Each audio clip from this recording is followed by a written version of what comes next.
أعوذ بالله السميع العليم من الشيطان اللعين الرجيم. بسم الله الرحمن الرحيم. الحمد لله رب العالمين، والصلاة والسلام على سيد الأنبياء والمرسلين سيدنا ونبينا وشفيع المذنبين أبي القاسم محمد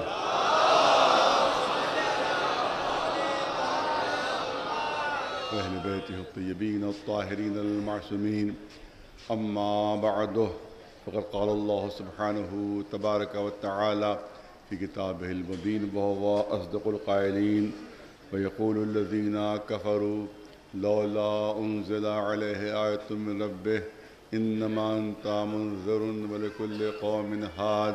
صلوات بھیجتے پر محمد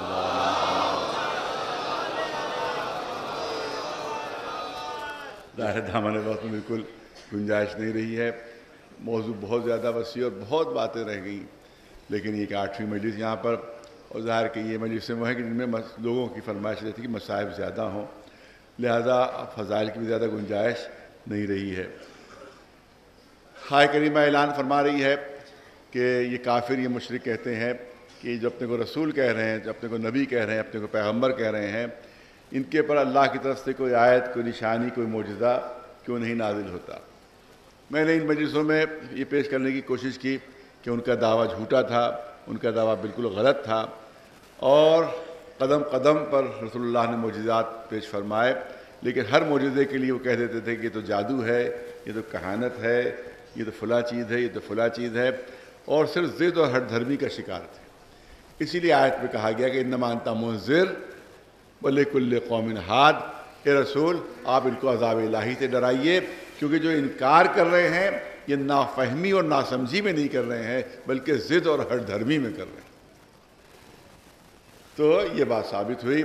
اور میں نے عرض کیا کہ اس سے پہلے کے انبیاء کو جتنے بھی معجزے دیے گئے وہ سب ان کی زندگی کے ساتھ ختم ہو گئے. آج نہ وہ نبی موجود ہے اور نہ وہ نبی کا معجزہ موجود ہے. آج نہ جناب ابراہیم ہے، نہ ان کے معجزات ہیں، نہ جناب نوح ہے، نہ ان کا کوئی معجزہ ہے، نہ جناب موسیٰ ہے، نہ ان کا کوئی معجزہ ہے، نہ عیسیٰ ہے، نہ کوئی معجزہ. جتنے بھی پیغمبر سب دنیا سے رخصت ہو گئے، انہی کے ساتھ ساتھ معجزات بھی رخصت ہو گئے. لیکن ہمارے نبی کی نبوت قیامت تک کے لیے ہے، رسالت قیامت تک کے لیے ہے. لہذا کچھ معجزے وہ تھے جو ان کی زندگی کے ساتھ ختم ہو گئے، جو آج موجود نہیں ہیں. لیکن 2 معجزے قدرت نے ایسے دیے جو تا قیام قیامت ہیں. وہ 2 معجزے کون؟ ایک قرآن مجید اور دوسرے اہل بیت، جس کو ہم اپنی اصطلاح میں کہتے ہیں قرآن صامت اور قرآن ناطق. یہ 2 معجزے دیے جو قیامت تک باقی رہیں گے اور باقی ہیں، جو اس بات کی دلیل ہے کہ ان کی نبوت بھی قیامت تک کے لیے ہے، ان کی رسالت بھی قیامت تک کے لیے ہے. ایک صلوات بھیج دیں بر محمد و آل محمد.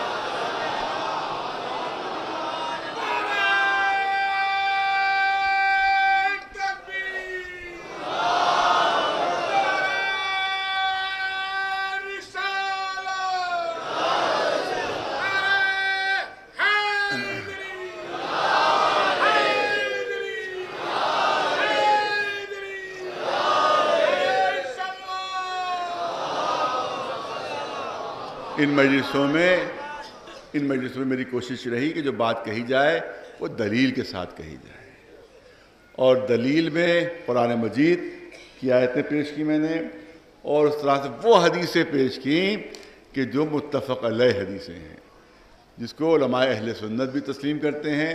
ان حدیثوں کو اور قرآنی آیتوں کو جو ہے وہ دلیل بنایا تاکہ کسی مسلمان کو انکار کی گنجائش نہ ہو.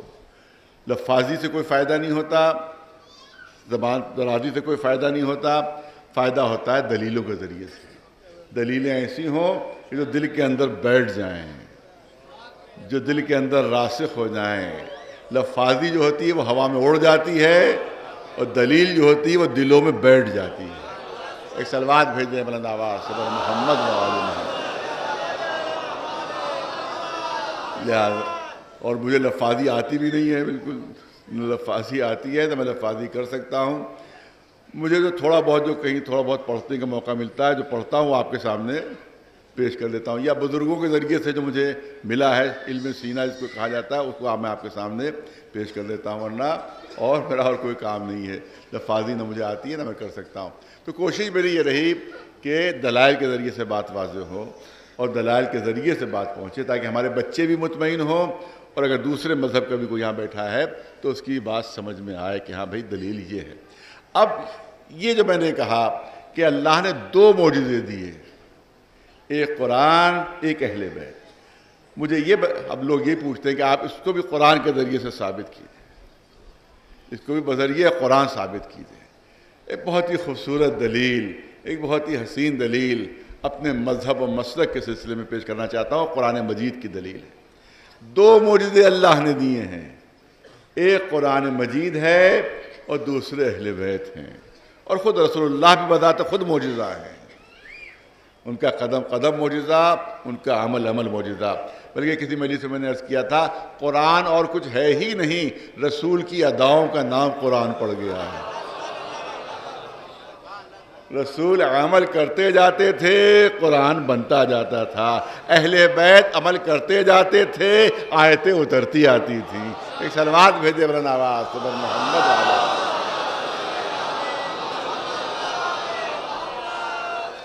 تو بس قرآن بھی اہل بیت کے قصیدے کا نام ہے اور کچھ نہیں، یا دشمنان اہل بیت کی مذمت ہے یا اہل بیت کی تعریف ہے، یہی پورا قرآن ہے۔ سلوات بھیجے بر محمد و آل محمد۔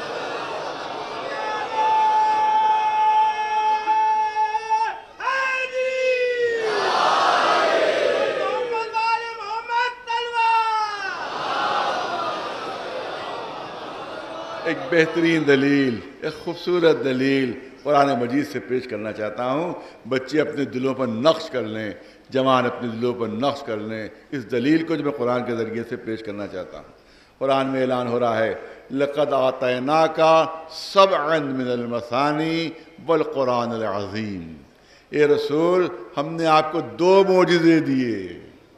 بھائی جو میری بات ہے اس کے دلیل کے طور پر، اے رسول ہم نے آپ کو 2 معجزے دیے ہیں، آپ کی رسالت کے دلیل کے طور پر، آپ کی نبوت کے ثبوت کے طور پر ہم نے آپ کو 2 معجزے دیے ہیں، 2 معجزے دیے ہیں۔ 2 معجزے کون سے؟ ایک قرآن ہے اور دوسرا 7 مثانی ہے۔ یہ 2 معجزے ہم نے آپ کو دیے ہیں۔ اللہ اعلان فرما رہا ہے قرآن مجید میں کہ رسول ہم نے آپ کو 2 معجزے دی، ایک قرآن، ایک 7 مثانی، ایک قرآن عظیم اور ایک 7 مثانی۔ اب سوال یہ ہوتا ہے، قرآن تو سب جانتے ہیں، ہاتھوں میں قرآن موجود ہے، تلاوت کرتے رہتے ہیں، گلوں میں حمائل ہے، گھر میں موجود ہے، مسجد و امام باڑوں میں ہے، تو ایک معجزہ تو ہماری نگاہوں کے سامنے ہے۔ یہ دوسرا معجزہ کون سا ہے کہ جس کو قرآن 7 مثانی کہہ رہا ہے؟ 7 مثانی، 7 کے معنی ہے 7 اور مثانی معنی ہے دہرائے ہوئے، مثانی معنی ہے دہرائے ہوئے۔ ہم نے وہ 7 دیے جو دہرائے ہوئے ہیں۔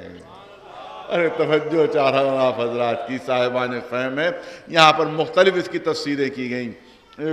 تفسیر تو اس کی یہ کی جاتی ہے کہ 7 مثانی سے مراد سورہ الحمد ہے، سورہ الحمد ہے۔ کیوں؟ کیونکہ سورہ الحمد میں 7 آیتیں ہیں۔ جب 7 آیتیں ہیں تو سورہ الحمد 7 معنی 7، 7 معنی 7، مثانی دہرایا ہوا، کیونکہ سورہ الحمد 2 مرتبہ نازل ہوا، ایک مرتبہ مکہ میں نازل ہوا، ایک مرتبہ مدینے میں نازل ہوا۔ کیونکہ 2 مرتبہ سورہ الحمد نازل ہوا ہے، لہذا اب یہاں پر 7 مثانی سے مراد سورہ الحمد ہے، کیونکہ اس میں 7 آیتیں ہیں اور 2 مرتبہ نازل ہوا ہے، 2 مرتبہ نازل ہوا ہے، تو کیونکہ اللہ نے اسے دہرایا ہے لہذا اس کا نام رکھا گیا 7 مثانی۔ دوسری دلیل یہ دی جاتی ہے کیونکہ نماز میں 2 مرتبہ پڑھا جاتا ہے، پہلی رکعت میں بھی واجب ہے، دوسری رکعت میں بھی واجب ہے، اور 7 آیتیں اس میں ہیں، لہذا 7 مثانی سے مراد سورہ الحمد ہے، کیونکہ اس میں 7 آیتیں ہیں اور نماز میں 2 مرتبہ اس کی تلاوت ہوتی ہے، دہرایا جاتا ہے، لہذا اب 7 مثانی جو ہے وہ سورہ الحمد ہے۔ میں توجہ چاہوں گا دلیل کی طرف، پوری توجہ آپ دے۔ کہا جاتا ہے اس میں 7 آیت سورہ الحمد میں، دوسرے مسلک کے لوگ بھی اسی دلیل کو مانتے ہیں اور اسی بات کو مانتے ہیں کہ سورہ الحمد میں 7 آیتیں ہیں اور 2 مرتبہ پڑھا جاتا ہے، یہ 2 مرتبہ نازل ہوا ہے، لہذا سبع مثانی جو ہے سورہ الحمد ہے۔ مگر میں اپنے بھائیوں سے پوچھنا چاہتا ہوں، دوسرے مسلک میں جو ہمارے بھائیوں سے پوچھنا چاہتا ہوں کہ سورہ الحمد میں 7 آیتیں کہاں ہیں؟ سورہ الحمد میں 7 آیتیں کہاں ہیں؟ سورہ الحمد میں تو 6 آیتیں ہیں، سورہ الحمد میں تو 6 آیتیں ہیں، کیونکہ 7 آیتیں بغیر بسم اللہ شامل کیے نہیں ہو سکتی۔ دیکھیں دلیل ہے 7 آیتیں بغیر بسم اللہ شامل کیے ہوئے نہیں ہو سکتی، بغیر بسم اللہ۔ اور ہمارے بھائیوں نے جب پڑھا بغیر بسم اللہ کے، جب پڑھا بغیر بسم اللہ کے، آپ دیکھیں کہ اب تو نمازیں ماشاءاللہ لاؤڈ اسپیکر پر ہوتی ہیں، اس میں آپ آج ہی سن لیجئے گا، ادھر سورہ الحمد شروع ہوا، بسم اللہ غائب، بسم اللہ کا کوئی وجود ہی نہیں، بغیر بسم اللہ کے سورہ الحمد شروع ہوتا ہے، بغیر بسم اللہ کے سورہ الحمد کی تلاوت ہوتی ہے۔ تو جب بسم اللہ آپ شامل ہی نہیں کرتے ہیں تو 7 آیتیں کہاں ہوئیں؟ وہ تو 6 آیتیں رہ گئیں، وہ تو 6 آیتیں رہ گئیں۔ تو یاد رکھیے کہ سورہ الحمد سبع مثانی اس وقت تک نہیں ہو سکتا جب تک کہ بسم اللہ کو سورہ کا جز نہ مانیے، اور جب بسم اللہ کو آپ نے سورہ کے جز مان لیا تو اب بغیر بسم اللہ کے سورہ الحمد پڑھنا جائز نہیں ہوگا، بغیر بسم اللہ کے سورہ الحمد پڑھنا جائز نہیں ہوگا۔ وہ یہ بھی سن لیجئے کہ بسم اللہ چھوٹی کیسے؟ امیر شام نماز پڑھنا شروع کی، بسم اللہ بھول گئے، اس بھول کی آج تک یاد منائی جاتی ہے۔ ایک سلوات بھیجے بلند آواز سے محمد۔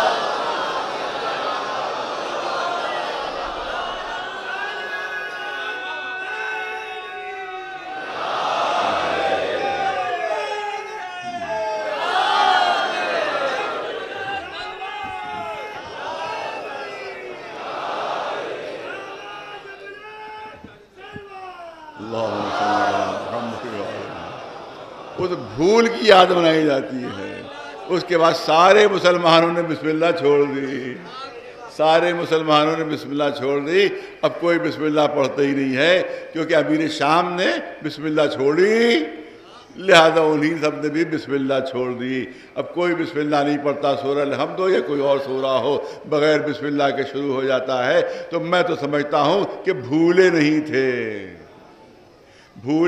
تھے، بلکہ بسم اللہ پڑھتے وقت کچھ یاد آ جاتا تھا انہیں، بسم اللہ پڑھتے وقت انہیں کچھ یاد آ جاتا تھا۔ جب بسم اللہ پڑھتے ہوں گے تو پھر بائے بسم اللہ، جب بائے بسم اللہ یاد آتی ہوگی تو نقطہ تحت با بھی یاد آتا ہوگا، جب نقطہ تحت با بھی یاد آتا ہوگا تو علی بھی یاد آتے ہوں گے، کیونکہ انہی کے لیے علی نے خود مولا نے فرمایا کہ نقطہ تو تحت البا۔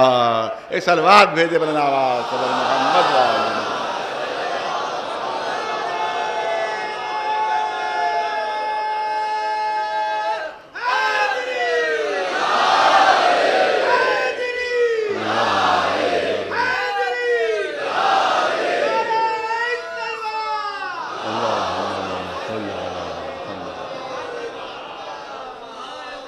تو معلوم ہے کہ سورہ الحمد میں جب تک بسم اللہ شامل نہ ہو وہ سبع مثانی ہو ہی نہیں سکتا، کیونکہ بغیر بسم اللہ کے تو 6 آیتیں رہ جائیں گی۔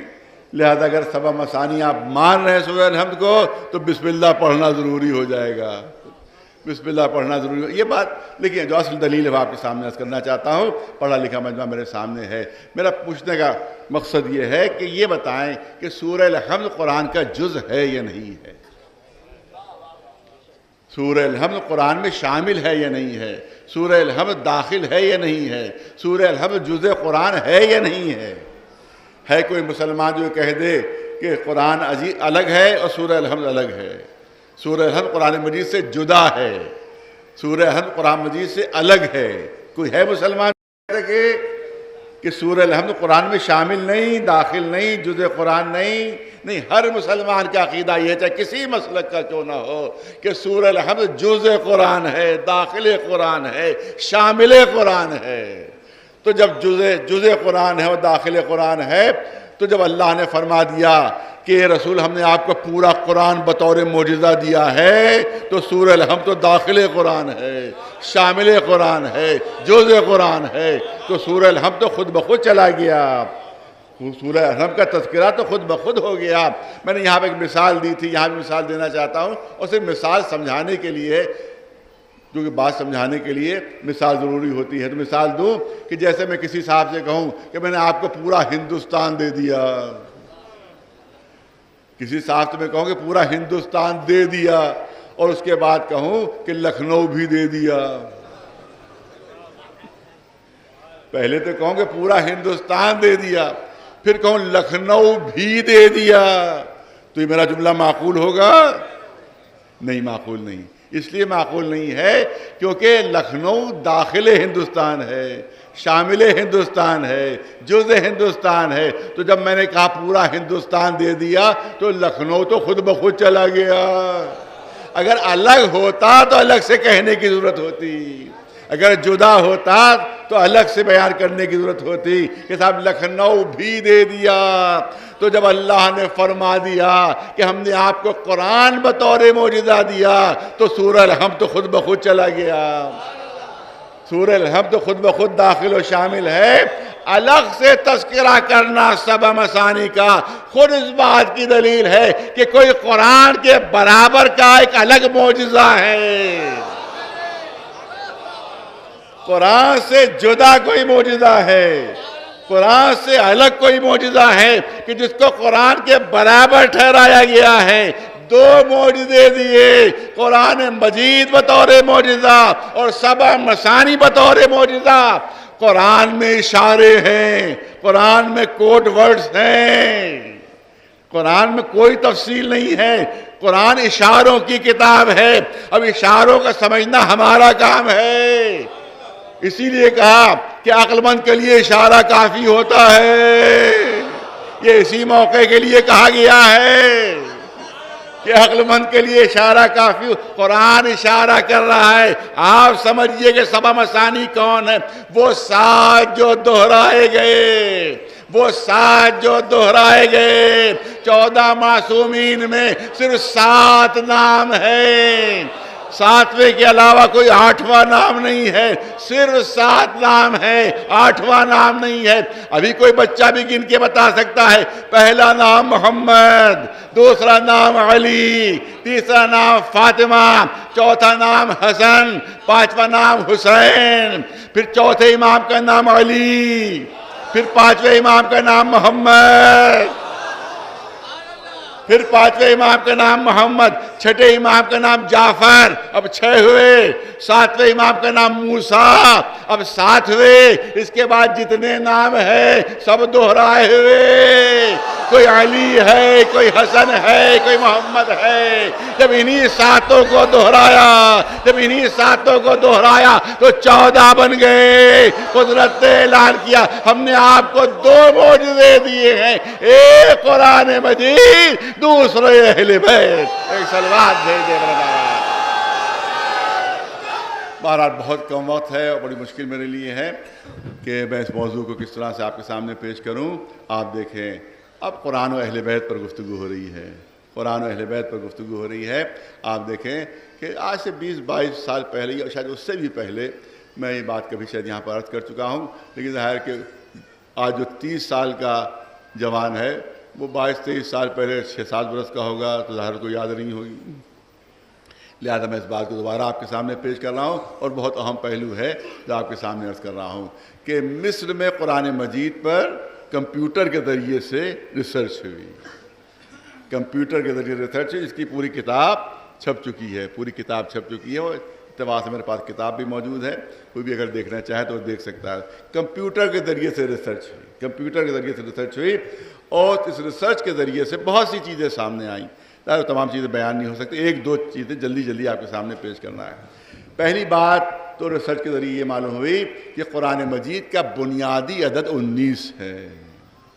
یہ مصر میں تحقیق ہوئی کمپیوٹر کے ذریعے سے کہ قرآن مجید کا بنیادی عدد 19 ہے، بنیادی عدد 19 ہے۔ بسم اللہ الرحمن الرحیم میں 19 حروف ہیں، بسم اللہ الرحمن الرحیم میں 19 حروف ہیں، اور جتنی لفظیں بسم اللہ میں استعمال ہوئی ہیں، اسم اللہ رحمان رحیم، یہ پورے قرآن میں اتنی مرتبہ استعمال ہوئی ہیں کہ 19 سے ڈیوائیڈ ہو سکتی ہیں، وہ تعداد 19 سے ڈیوائیڈ ہو سکتی ہے۔ یہ اس سے کمپیوٹر کے ذریعے سے پتہ چلا۔ اسی طرح سے ایک اور چیز پتہ چلی، آپ دیکھیں کہ قرآن مجید میں ہے کہ جہنم کے اوپر فرشتے جو معین کیے اللہ نے، ان کی تعداد بتائی ہے، اس کی تعداد بتائی ہے۔ جہنم کے اوپر جو فرشتے معین کیے ہیں ان کی تعداد قرآن نے بتائی ہے۔ تو آپ تصور کیجئے کہ جہنم میں جہاں کروڑوں مجرم ہوں گے، کروڑوں ڈاکو ہوں گے، کتنے وقتخور وہاں پر ہوں گے، بڑے بڑے بدماش ہوں گے، قاتل ہوں گے، کون کون ہوں گے، صدام بھی وہیں ہوگا، یہ تمام بڑے بڑے قاتل اور لٹیرے اور ڈاکو سب وہیں ہوں گے۔ ان کو کنٹرول کرنے کے لیے فرشتوں کی ایک بہت بڑی فوج کی ضرورت ہوگی تاکہ ان کو کنٹرول کریں، ان کو اپنے قابو میں رکھیں۔ ظاہر کہ ہر بدماش وہیں ہوگا، ہر ڈاکو وہیں ہوگا، جتنے خراب لوگ ہیں سب وہیں ہوں گے، تو ان کو کنٹرول کرنے کے لیے کتنی بڑی فوج کی ضرورت ہوگی۔ لیکن قرآن نے کیا کہا؟ قرآن میں موجود ہے وَعَلَيْهَا 19، ہم نے جہنم کے اوپر 19 فرشتے معین کیے ہیں، کل 19 فرشتے۔ اسی لیے کہا جاتا ہے کہ قرآن کا بنیادی عدد 19 ہے، قرآن مجید کا بنیادی عدد 19 ہے۔ اسی طرح سے وہ سورے جن کے شروع میں حروف مقطعات ہیں، جیسے آپ جیسے ہی قرآن کھولتے ہیں تو آپ کو ملے گا سورہ الحمد کے بعد الف لام میم، الف لام میم، یہ حروف مقطعات کہلاتے ہیں، حروف مقطعات کہلاتے ہیں۔ الف لام را، کاف ہا یا عین صاد، یہ حروف مقطعات کہلاتے ہیں۔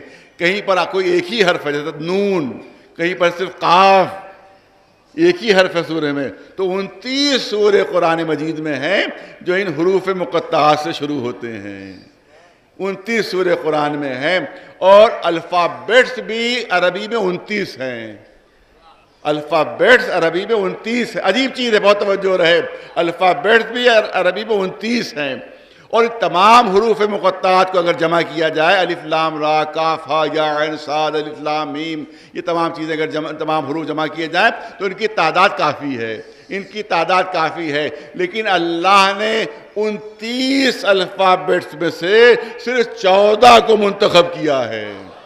ارے توجہ چاہوں گا، 29 الفابیٹس میں سے صرف 14 کو منتخب کیا ہے، 14 الفابیٹس استعمال کیے ہیں، 14 حروف تہجی استعمال کیے ہیں۔ گویا قرآن اشاروں میں بتا رہا ہے کہ اگر تم کو قرآن لینا ہے تو 14 کے دامن سے وابستہ ہونا ہوگا۔ ایک صلوات بلند آواز صبر محمد و آل محمد۔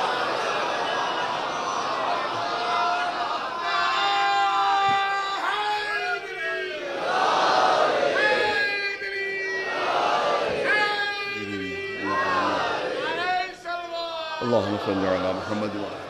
ظاہر جلدی جلدی پیش کرنا ہے، تو یہاں کے اوپر معلوم ہے کہ 19 جو ہے، 19 کا عدد وہ قرآن کا بنیادی عدد ہے۔ اس کے لیے دوسرا کمپیوٹر کے ذریعے سے دلیل پیش کی گئی کہ جو حروف مقطعات، جیسے سب سے طویل سورہ ہے سورہ بقرہ، اس میں شروع میں الف لام میم، الف لام میم، پورے سورہ بقرہ میں اتنی مرتبہ الف استعمال ہوا ہے کہ 19 سے تقسیم ہو سکتا ہے، وہ اتنی مرتبہ لام کو استعمال کیا گیا ہے کہ وہ 19 سے ڈیوائیڈ ہو سکتی ہیں، اتنی مرتبہ میم کو استعمال کیا گیا ہے کہ 19 سے ڈیوائیڈ ہو سکتے ہیں۔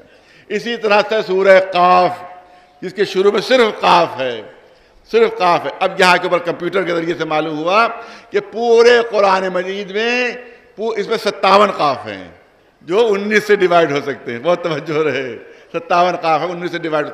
پورے قرآن مجید میں جہاں جہاں بھی جناب لوط کا تذکرہ آیا ہے وہاں قرآن نے لفظ قوم استعمال کیا ہے. قوم لوط، قوم لوط، قوم لوط، قوم لوط.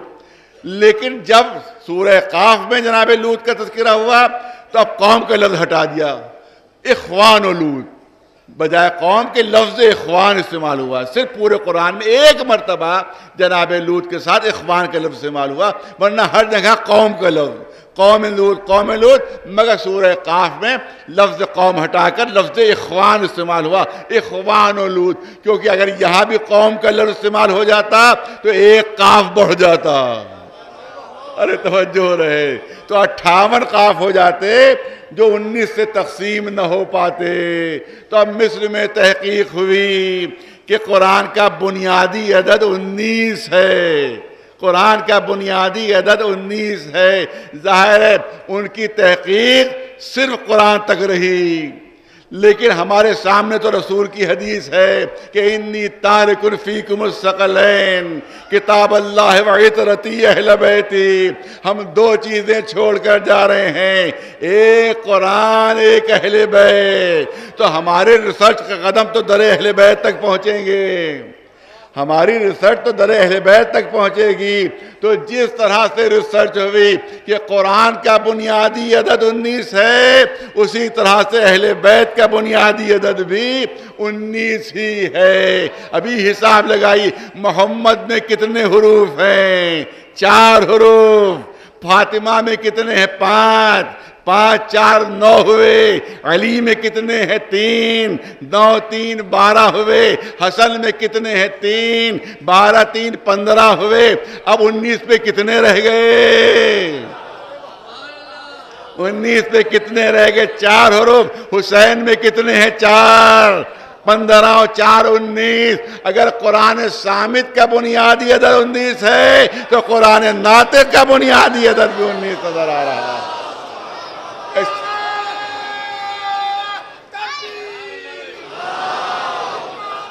ایک بات صرف پیش کرنے کی گنجائش رہ گئی ہے، وہی آپ کے سامنے عرض کرنا چاہتا ہوں کہ کمپیوٹر کے ذریعے سے تحقیق ہوئی اور ایک عجیب و غریب قرآن کا معجزہ معلوم ہوا.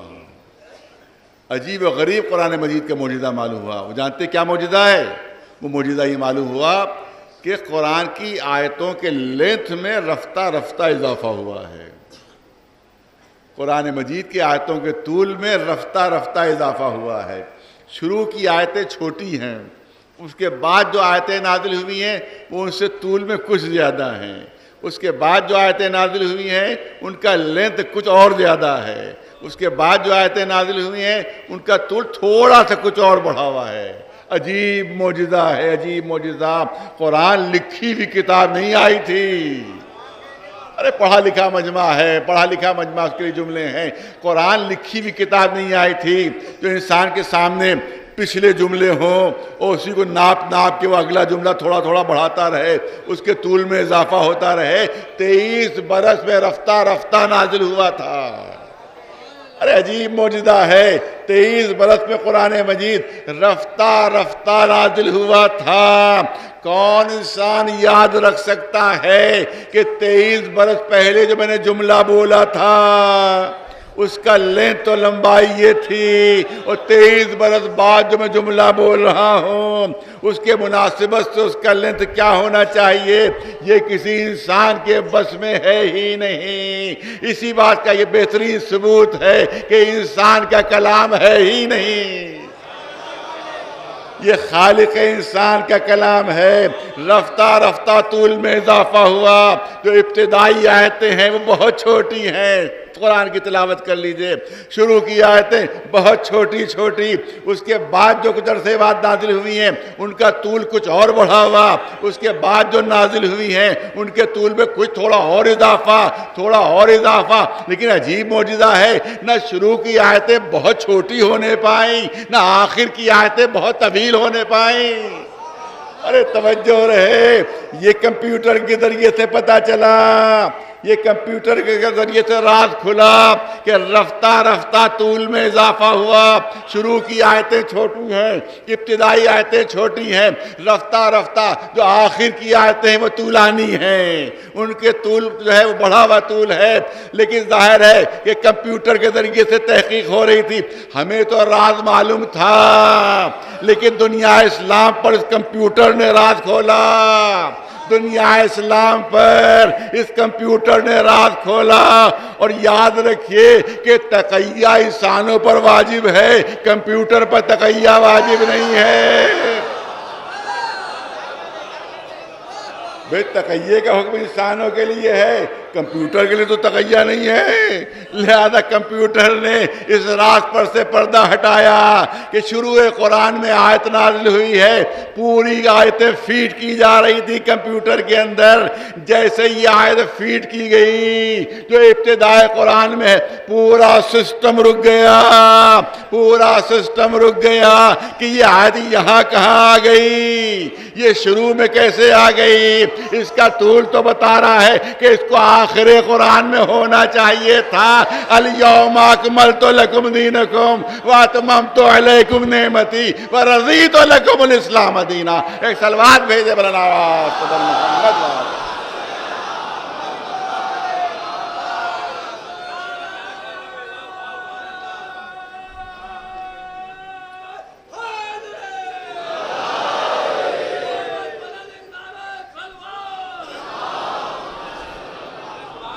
اور بس آخری دلیل دینا چاہتا ہوں. موضوع ہی ایسا ہے کہ خود میرا دل بھی نہیں مان رہا، لیکن بعد کی مجلسیں جو ہیں ان کا بھی خیال رکھنا ہے. لہذا 1 منٹ اور اس سلسلے میں لینا ہے کہ آپ دیکھیں جس عالم دین نے چاہے کسی فرقے کا ہو، جب بھی اعجاز کی بحث کی ہے اس میں ایک بات ضرور لکھی ہے. وہ بات یہ لکھی ہے کہ اللہ نے جس نبی کو جو معجزہ دیا، بہت اہم پہلو. میں تو صرف خلاصہ آپ کے سامنے پیش کر رہا ہوں. کوشش کر رہا ہوں کہ سمندر کو کوزے میں بند کر دیا جائے. میری کوشش یہ ہے، اور بچوں اور جوانوں تک مضبوط اور ٹھوس دلیلیں پہنچیں. لفاظی بھول جائیں گے، وہ دلیلیں یاد رہیں گی. توجہ چاہتا ہوں. آپ دیکھیں کہ تمام فرقوں کے علماء نے جہاں جہاں بھی معجزے کی بات کی ہے، اعجاز کی بات کی ہے، دلیلوں ثبوتوں کی بات کی ہے، وہاں یہ بات ضرور لکھی ہے کہ اللہ نے جس نبی کو جو معجزہ دیا ہے اس کے لیے شرط یہ ہے کہ وہ نبی اس معجزے کے ساتھ موجود رہے. اگر نبی دنیا سے چلا گیا اور وہ شے باقی بھی ہے کہ جو بطور معجزہ دی گئی ہے، نبی کی زندگی ختم ہونے کے بعد پھر وہ شے معجزہ نہیں رہتی، اس کے اعجاز کی حیثیت ختم ہو جاتی ہے، پھر وہ شے معجزہ نہیں رہتی. جناب سلیمان پیغمبر تخت ہوا میں اڑتا تھا، فضا میں اڑتا تھا، لیکن جب سلیمان پیغمبر دنیا سے رخصت ہو گئے تو تخت موجود تھا مگر ہوا میں نہیں اڑا. ارے بھئی تخت تو وہی ہے، اب ہوا میں کیوں نہیں اڑ رہا ہے؟ کیا وہ نبی نہیں رہا جس کو بطور معجزہ دیا گیا تھا؟ تخت ہے مگر معجزہ نہیں ہے. ارے توجہ رہے، تخت ہے مگر معجزہ نہیں ہے.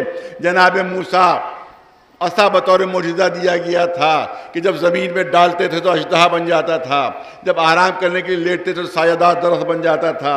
روایت میں ہے جناب موسیٰ دنیا سے رخصت ہوئے، 300 برس تک بنی اسرائیل کے پاس یہ معجزہ رہا. 300 برس تک یہودیوں کے پاس یہ معجزہ رہا، مگر نہ اژدہا بنا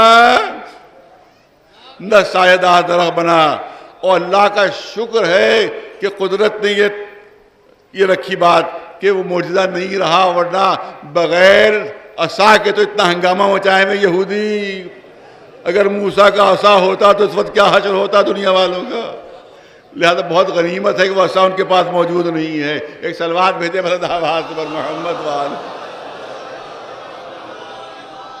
علماء نے بتایا، بہت توجہ رہے، علماء نے بتایا کہ شرط ہے کہ جو چیز بطور معجزہ دی گئی ہے وہ نبی اس کے ساتھ ساتھ موجود رہے. میں مسلمانوں سے پوچھنا چاہتا ہوں، جہاں جہاں آواز جا رہی ہے، میرا ان سے سوال ہے، پبلک سے سوال نہیں ہے، علماء سے سوال ہے، مولویوں سے سوال ہے کہ مجھے یہ بتا دیں کہ قرآن مجید آج معجزہ ہے یا نہیں ہے. قرآن مجید آج معجزہ ہے یا نہیں؟ اگر کسی مسلمان کی زبان سے نکل گیا کہ معجزہ نہیں ہے تو سارے مفتی فتویٰ دیں گے کہ اسلام سے خارج ہو گیا۔ یہ قرآن کو کہہ رہا ہے معجزہ نہیں رہا، پوچھے 100 سال بعد رہے گا، کوئی اگر کہہ رہے 100 سال بعد نہیں رہے گا، آج تو ہے، اسلام سے خارج ہو جائے گا، اس کا مطلب مسلمان ہونے کے لیے ضروری کہ عقیدہ رکھے کہ جس طرح سے 1400 سال پہلے قرآن معجزہ تھا، آج بھی معجزہ ہے، قیامت تک معجزہ رہے گا۔ میں پوچھنا چاہتا ہوں کہ پھر وہ دلیل کیا ہوئی، وہ شرط کیا ہوئی کہ جس نبی کو معجزہ دیا گیا ہے اس نبی کا معجزے کے ساتھ ساتھ موجود رہنا ضروری ہے۔ مجھے بتاؤ ہم قرآن کو معجزہ کیسے مان لیں، معجزہ کیسے تسلیم کر لیں، کیونکہ وہ نبی تو موجود نہیں جس کو بطور معجزہ دیا گیا تھا، تو قرآن کو ہم معجزہ کیسے مانیں؟ تو یاد رکھیے کہ اگر قرآن کو معجزہ ماننا ہے اور اسی کے ذیل میں اپنے اسلام کو بچانا ہے تو ماننا پڑے گا کہ ہر زمانے میں کوئی محمد جیسا موجود رہے گا جو اعجاز قرآنی کی حفاظت کرتا رہے گا۔ صلوات بلند آواز پر محمد وآلہ۔ امام موسیٰ کاظم علیہ السلام، ساتویں امام، ان سے پوچھا جاتا ہے فرزند رسول یہ بتائیے کہ انبیاء کو جو معجزے دیے گئے ہیں ان کی مصلحت کیا تھی، اللہ کی مشیت کیا تھی؟ تو امام نے فرمایا کہ جن زمانے والوں کو جن چیزوں پر سب سے زیادہ ناز ہوتا تھا، جن چیزوں پر سب سے زیادہ غرور ہوتا تھا، تو زمانے کے غرور کو توڑنے کے لیے، ان کے تکبر کو توڑنے کے لیے، ان کے ناز کو توڑنے کے لیے اس زمانے کے نبی کو ویسے ہی ملتا جلتا معجزہ دیا جاتا تھا۔ جناب عیسیٰ کے زمانے میں طبابت و حکمت کا زور تھا، لہذا انہیں دم عیسوی عطا کیا گیا کہ پھونک مارتے ہی مردے زندہ ہو جاتے تھے۔ جناب موسیٰ کے زمانے میں جادو کا زور تھا تو ان کو عصا دیا گیا کہ جو زمین پر ڈالتے ہی وہ اژدہا بن جاتا تھا۔ تو اب سوال یہ ہوتا ہے کہ رسول اللہ کے زمانے میں عرب والوں کو اپنی کس بات پر سب سے زیادہ ناز تھا، سب سے زیادہ غرور تھا؟ تو بچہ بھی کوئی کہہ دے گا کہ ان کو اپنی زبادانی پر بہت زیادہ غرور تھا، اپنی فصاحت و بلاغت پر بڑا ناز تھا، لہذا فصاحت و بلاغت کا جواب قرآن بن کر نازل ہوا تاکہ ان کی فصاحت و بلاغت کا توڑ ہو سکے، تاکہ ان کی فصاحت و بلاغت کا توڑ ہو سکے۔ تو مگر میں کہوں گا کہ ایک صفت اور تھی جس پر عرب والے بہت غرور کرتے تھے، بہت ناز کرتے تھے، بڑا ان کو غرہ تھا۔ جہاں اپنی فصاحت و بلاغت پر ناز تھا وہاں اپنی بہادری و شجاعت پر بھی بڑا غرور تھا، اپنی بہادری پر، اپنی شجاعت پر بھی بڑا غرور اور ناز تھا۔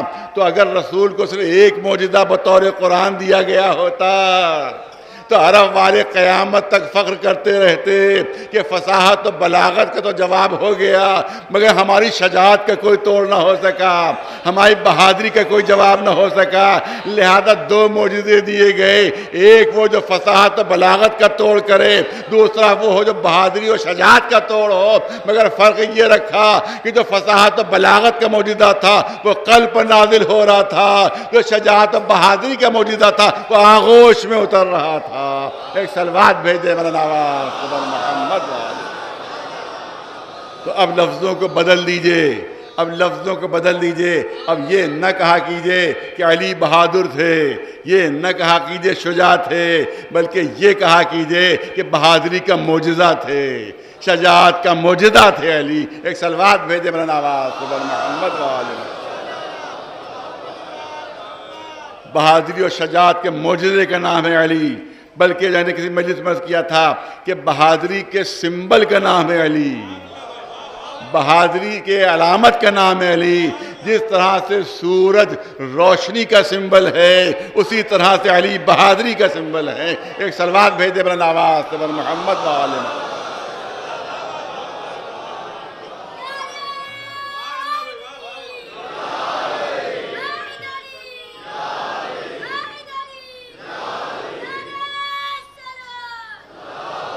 اب ظاہر ہے کہ وقت نہیں رہا، لہذا دوسرا رخ دینا ہے۔ آپ دیکھیں کہ جس کا جیسا معیار ہوتا ہے ویسی اس کی طلب ہوتی ہے۔ جیسا جس کا معیار ہوتا ہے ویسی اس کی طلب ہوتی ہے۔ کوئی بیچارہ الف بے بھی نہیں جانتا ہے، اگر وہ یہ کہے کہ مجھے کسی عالم و پڑھے لکھے انسان کی تلاش ہے تو 8واں فیل بھی عالم ہوگا اس کے لیے، 8واں فیل بھی اس کے لیے عالم ہے، کیونکہ وہ بیچارہ ABCD بھی نہیں جانتا، وہ تو الف بے بھی نہیں جانتا، اس کے لیے 8واں فیل عالم ہے۔ لیکن اگر کوئی پڑھا لکھا شخص کہے کہ مجھے عالم کی تلاش ہے تو اس کی نگاہ کہیں اور پہنچے گی، اس کا انتخاب کوئی اور ہوگا۔ اگر کوئی مجتہد کہے کہ مجھے عالم کی تلاش ہے تو اس کی نظر کہیں اور پہنچے گی، اس کا معیار کچھ اور ہوگا۔ اگر کوئی مرجع وقت کہے کہ مجھے عالم کی تلاش ہے تو اس کی نگاہوں میں کوئی اور عالم ہوگا، اور اگر عالم دورہ کہے کہ مجھے کسی عالم کی تلاش ہے تو اس کا معیار کچھ اور ہوگا۔ تو اب توجہ فرمائیں، کائنات کا سب سے بڑا بہادر ہے علی، کائنات کا سب سے بڑا شجاع علی، وہ یہ تمنا کر رہے ہیں کہ مجھے ایک بہادر فرزند چاہیے، ایک شجاع فرزند چاہیے۔ تو اب تصور کیجئے کہ معیار شجاعت علی کیا ہوگا، اب تصور کیجئے کہ بہادری عباس کیا ہوگی، جناب عباس کی بہادری۔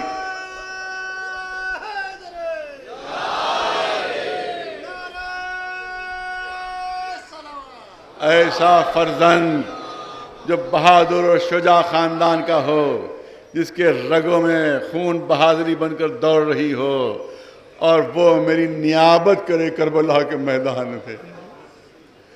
حسین رسول اللہ کے نائب تھے، جناب عباس مولا علی کے نائب تھے کربلا کے میدان میں، لیکن بازوؤں کی قوت کے مظاہرے کا وقت نہیں ملا، ان کو اجازت نہیں ملی۔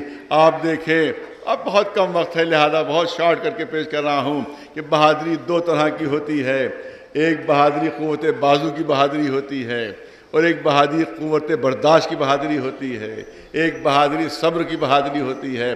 یہ مولا علی کا معجزہ تھا کہ ایک ہی وقت میں دونوں بہادریوں کی معراج کو دنیا کے سامنے پیش کیا تھا، ایک ہی وقت میں دونوں بہادریوں کی معراج کو دنیا کے سامنے پیش کیا تھا۔ ایک بہادری ہے قوت بازو، اور ایک بہادری ہے قوت برداشت، قوت صبر۔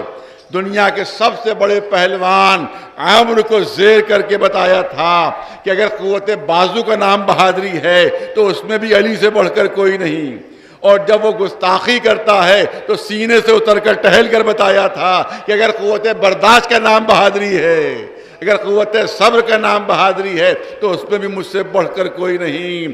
کربلا کے میدان میں قوت بازو کا امتحان نہیں تھا، قوت صبر کا امتحان تھا، قوت برداشت کا امتحان تھا۔ اسی لیے عباس کو اجازت نہیں تھی، اے عباس جنگ نہیں کرنا ہے، اے عباس تلوار نہیں نکالنا ہے۔ اگر جناب عباس نے تلوار واقعی نکال لی ہوتی اور واقعاً جنگ کی ہوتی تو تاریخ کربلا کچھ اور ہوتی، پھر یہ تاریخ کربلا یہ نہ ہوتی جو آج ہم سن رہے ہیں اور پڑھ رہے ہیں، تاریخ کربلا کچھ اور ہوتی۔ مگر حسین چاہتے تھے تلوار کے زور پر فتح نہ ہو، مظلومیت کی فتح ہو، کیونکہ تلوار کے زور پر جو فتح ہوتی ہے وہ وقتی ہوتی ہے، اور جو مظلومیت سے فتح حاصل کی جاتی ہے وہ دائمی ہوتی ہے۔ لہذا اے عباس تلوار نہیں نکالنا ہے۔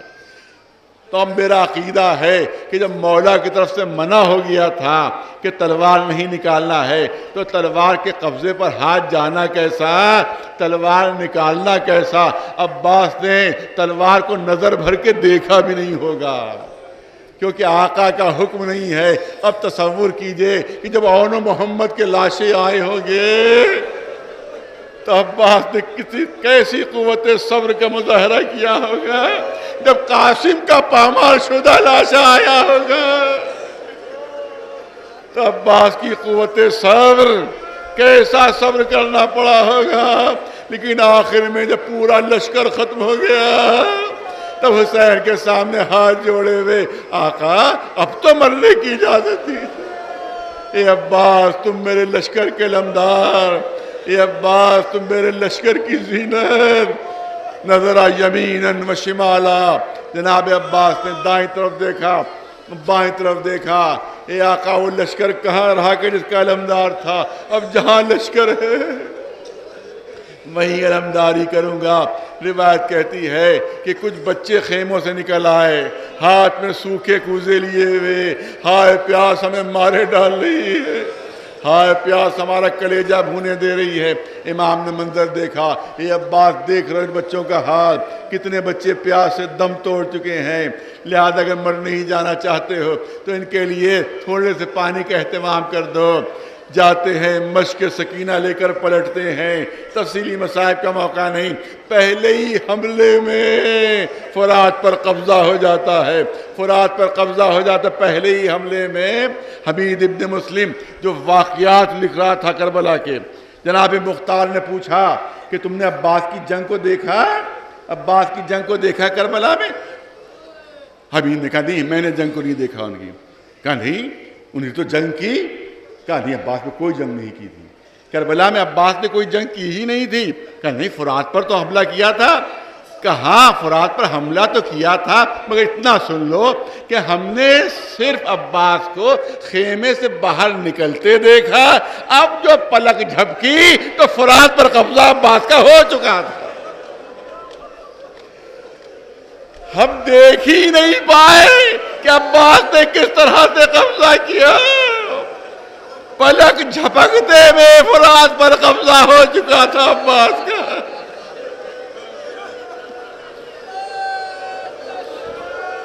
مشق سکینہ بھری، مشق سکینہ لے کر پلٹے، اب کسی کی ہمت نہیں ہو رہی کہ سامنے سے آ کر حملہ کرے۔ عباس بڑھتے چلے جا رہے ہیں، عباس بڑھتے چلے جا رہے ہیں۔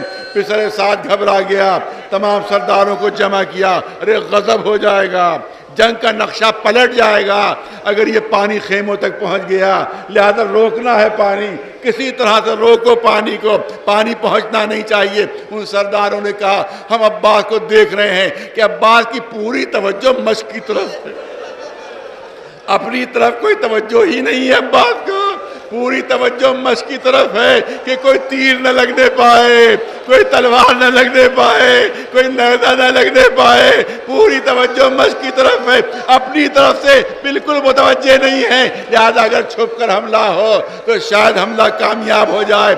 ایک ملعون چھپ کر بیٹھتا ہے درخت کے پیچھے، عباس جیسے ہی گزرتے ہیں پشت سے حملہ کرتا ہے، عباس کا ایک بازو قلم ہو جاتا ہے، اب ایک ہاتھ رہ گیا، اسی سے نیزہ بھی سنبھالنا ہے، اسی سے علم بھی سنبھالنا ہے، اسی سے مشق سکینہ بھی۔ پھر آگے بڑھتے ہیں، دوسرا ہاتھ بھی قلم ہو جاتا ہے، جو ہاتھ کا ٹکڑے بچے رہ گئے تھے اسی کے ذریعے سے سینے سے مشق چپکا لی اور تسمہ مشق کا دانتوں میں دبا لیا، اور گھوڑے کو ایر پہ ایر دے رہے ہیں، اے فرس وفادار ذرا تیز چل، سکینہ بہت پیاسی ہے،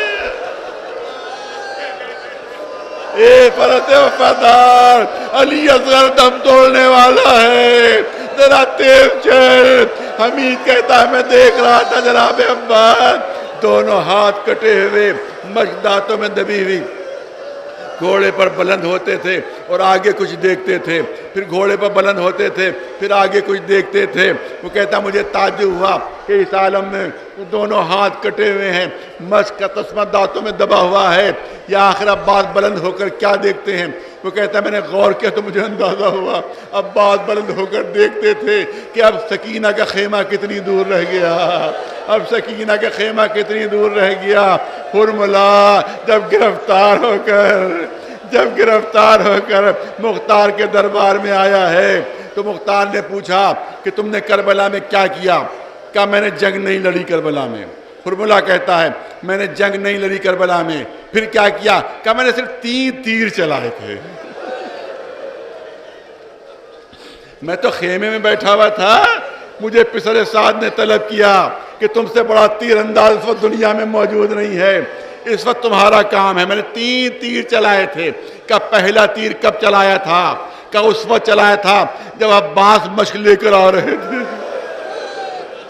جب عباس مشق لے کر آ رہے تھے میں دیکھ رہا تھا کہ عباس کے دونوں ہاتھ کٹے ہوئے ہیں، مشق دانتوں میں دبی ہوئی ہے، جسم کے ٹکڑے اڑے جا رہے ہیں، ہر طرف سے تیروں سے چھلنی ہو چکے ہیں، مگر عباس آگے بڑھتے چلے جا رہے ہیں، آگے بڑھتے چلے جا رہے ہیں. عباس کی نہ تو قوت میں کمی آ رہی ہے نہ عباس کی طاقت میں کمی آ رہی ہے, بڑھتے چلے جا رہے ہیں, گھوڑا آگے بڑھتا چلا جا رہا ہے. وہ کہتا میں نے غور کیا کہ آخر عباس کے جسم میں یہ طاقت آ کہاں سے رہی ہے.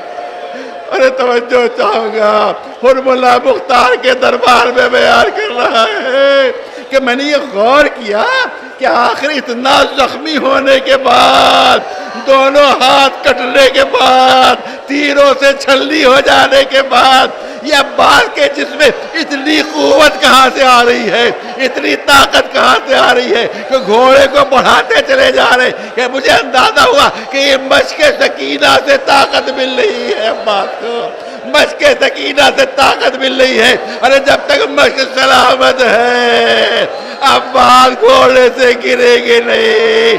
میں نے مشق کا نشانہ لیا,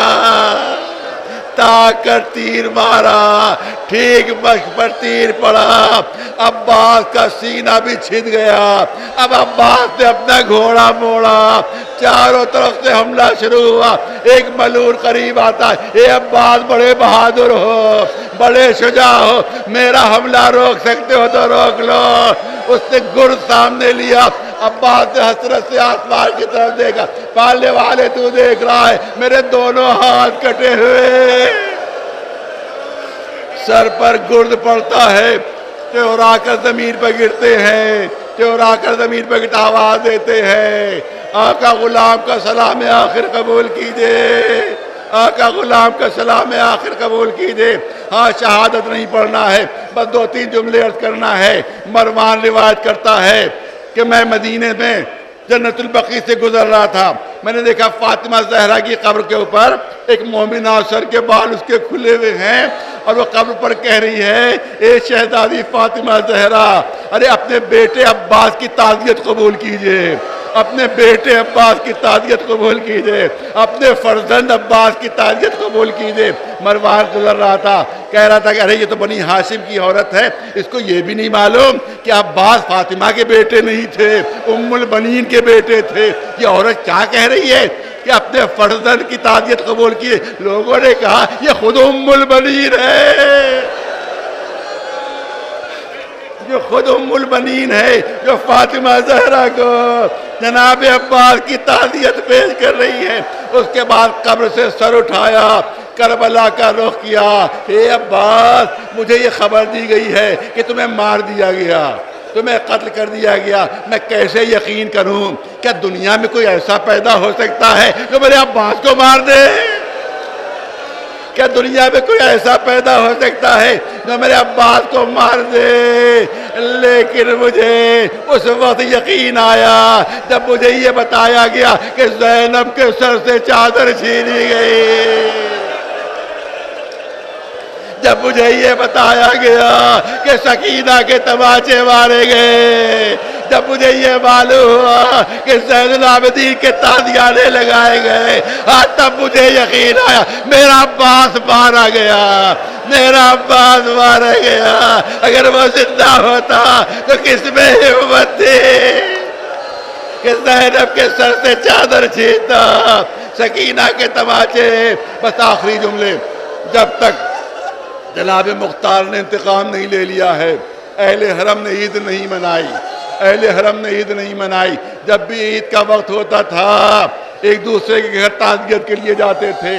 عید کا دن تھا, جناب زینب کے گھر میں تمام اہل حرم جمع ہوئے کہ آج کس کی تعزیت کے لیے چلیں اور کس کے گھر جائیں. آخر میں طے ہوا کہ چلو عباس کی ماں ام البنین کے گھر چلتے ہیں. ان کے چاروں بیٹے کربلا میں شہید ہو گئے.